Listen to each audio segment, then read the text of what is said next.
There are a lot of different types of facelift. Superficial facelift, lunchtime facelift, vertical facelift, deep plane facelift. First of all, I'm against the superficial facelift, lunchtime facelift, because they don't last too much, they last just a few months. A good surgeon has to do a job that lasts years and more, and the patient has to enjoy the result for a long time.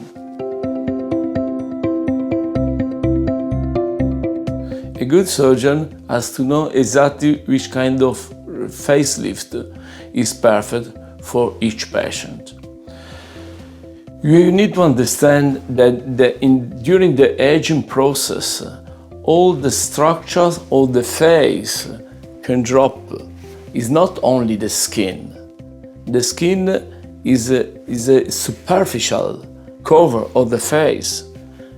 During the aging process, also the subcutaneous fat, the muscles, and this mass is the muscle that cover all the deepest portion of the face can drop.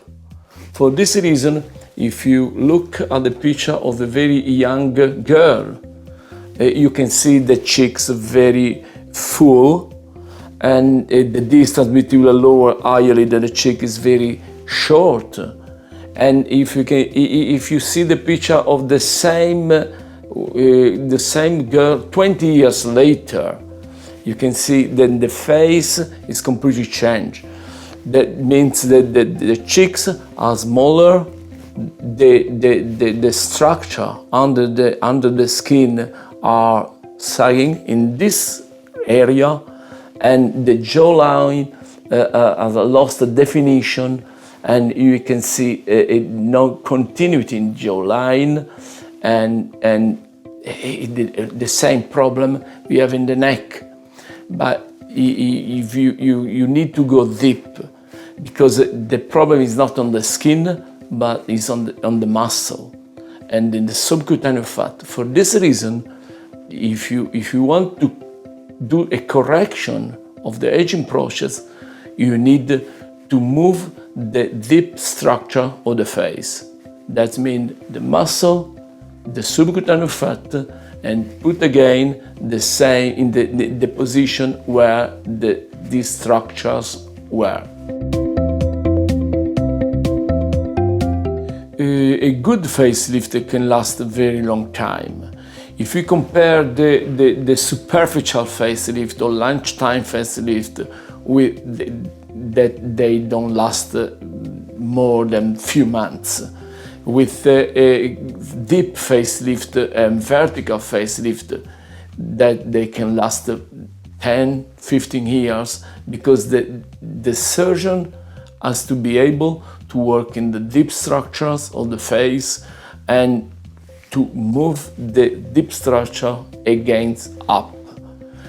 With this method, the skin will be completely tension-free, because the tension and the movement on the deep structure up will sustain all the face, and the skin, consequently the scar, will be completely tension-free. For this reason, if you compare the scars on the face lift, superficial facelift, and the deep facelift, the deep facelift has always the better scar than superficial, because the tension is in the tissue under the skin, not on the skin. Sometimes you need to do a refresher facelift after 15 years, but you can do something smaller, because some part of the result can stay very long time. Blepharoplasty is an operation that we do on the upper and lower eyelid. We can perform only upper or only lower blepharoplasty, or we can perform both together. We can do the blepharoplasty under general anesthesia or more frequently under local anesthesia with sedation. We do the sedation with anesthetist because the operation can become more comfortable for the patient. During the blepharoplasty, the surgeon has to remove the excess of skin on the upper eyelid and the small bag on the upper eyelid close to the root of the nose.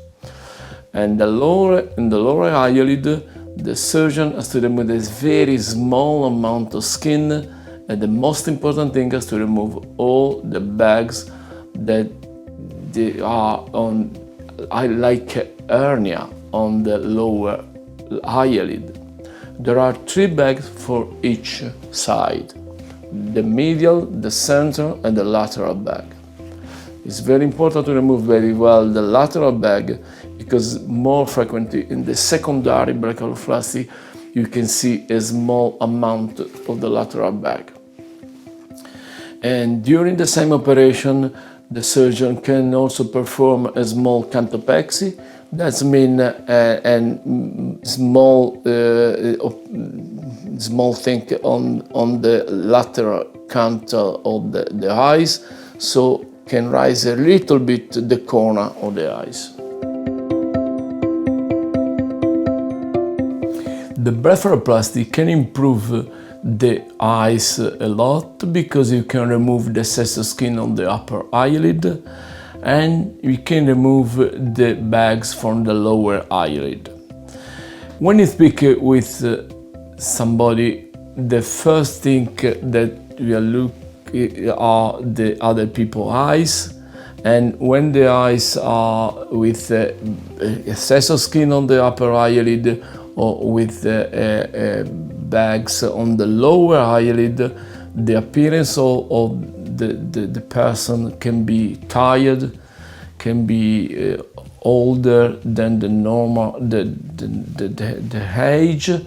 When you do the blepharoplasty, the improve is massive, and the patient can see immediately when this area younger and fresher. Sometimes during the blepharoplasty you can move a little bit out of the corner of the eyes. You can give to the eyes a small, delicate, different shape. It's quite common to have during the facelift another procedure, another minor procedure, if you compare the second procedure to the facelift. Sometimes during the facelift we do the blepharoplasty, sometimes we do other procedure like the reduction of the distance between the nose and the upper lip, because during the aging process always you can see on the patient face a longer distance between the nose, the angle between the nose and the upper lip and the upper lip. So it's quite common to do something more during the facelift. Sometimes you do also fat transfer during the facelift to improve some areas like the upper lips on the lower lips with a small amount of fat. Definitely we can tell that the best and the most natural result for the facelift is the facelift with work on the deep line or vertical facelift. You have to avoid always the superficial and very fake facelift.